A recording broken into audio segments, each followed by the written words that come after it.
মাত্র 30 সেকেন্ডে একটা নর্মাল ইসিজির কোন অংশকে কি বলে সেটা আমরা জেনে নিব আজকের এই ভিডিওতে। ভিডিওটি অত্যন্ত গুরুত্বপূর্ণ হতে যাচ্ছে, সবাই ভিডিওটি সেভ এবং শেয়ার করে রেখে দিন। তো চলুন শুরু করি। প্রথমে হচ্ছে একটা ওয়েভ দেখতে পাচ্ছি আমরা, এরকম অনেকগুলো ওয়েভ থাকে আমাদের যেই ইসিজি পেপার থাকে সেখানে।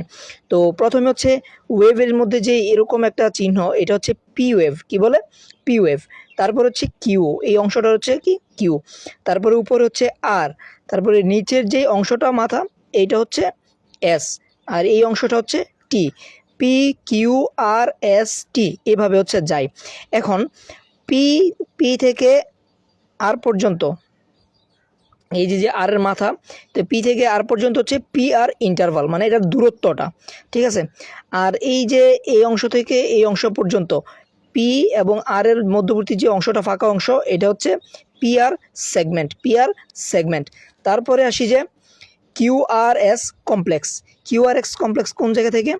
এটা হচ্ছে কিউ থেকে শুরু হয়, কিউ আর এস, এই তিনটা অংশ মিলে এখান থেকে এখান পর্যন্ত যেই অংশটা, এই অংশটা হচ্ছে কিউআরএস কমপ্লেক্স, এই অংশটাকে বলে। তারপর হচ্ছে কিউআরএস কমপ্লেক্সের পরে এই যে ফাঁকা অংশটা, এই জায়গার মধ্যে কোনো ওয়েভ নাই, এই অংশটা হচ্ছে কি এসটি সেগমেন্ট। এই যে এস থেকে টি এর মধ্যে যে সেগমেন্টটুকু, এটা হচ্ছে এসটি সেগমেন্ট। তারপরে এই যে টি ওয়েভ, টি ওয়েভের এখান থেকে নিয়ে একদম কিউ ওয়েভ পর্যন্ত যে দূরত্বটা, কিউটি ইন্টারভাল। তারপর হচ্ছে আমরা নিচে দেখে নিব এখন পি ওয়েভ। এই যে আমরা এখানে পি ওয়েভটা দেখতে পাচ্ছি, এই যে এই অংশটা, এটা হচ্ছে আর্টারিয়াল ডিপোলারাইজেশন। এটাকে কি বলে? Arterial depolarisation.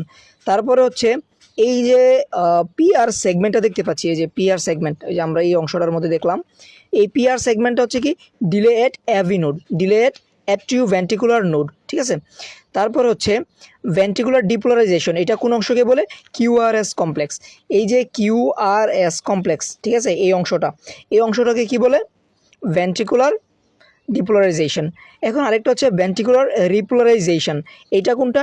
টি, যে ওয়েভটা আছে সেটা টি ওয়েভ। টি ওয়েভটাকে কি বলে?